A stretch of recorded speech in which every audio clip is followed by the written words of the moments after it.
Hello guys, আবার চলে এলাম একটা নিউ মিনি ব্লগ নিয়ে।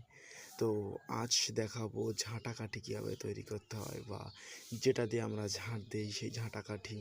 তো আমি প্রথমেই নারকেল ডাল থেকে কয়েকটা পাতা তুলে নিয়েছিলাম, এবং এরপর আমি পাতা দিয়ে সেগুলোকে ঝাঁটা কাঠি কীভাবে তুলতে হয় সেগুলো দেখাবো। আমি অনেকক্ষণ ধরেই করেছিলাম এবং অনেকটাই হয়ে গেছিলো। তো দেখো কীভাবে তুলতে হয় আস্তে আস্তে।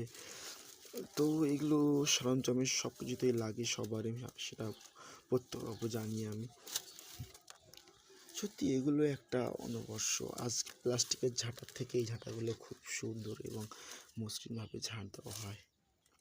তো আমার ভিডিওটা কেমন লাগলো অনুগ্রহ করে বলবে, এবং আমাকে সাবস্ক্রাইব করে উপকৃত করবেন, এবং কমেন্টে বলে যাবেন কেমন লাগলো ভিডিওটা।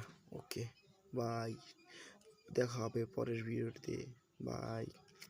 তো সবাই ভালো থেকো বন্ধুরা। Bye bye.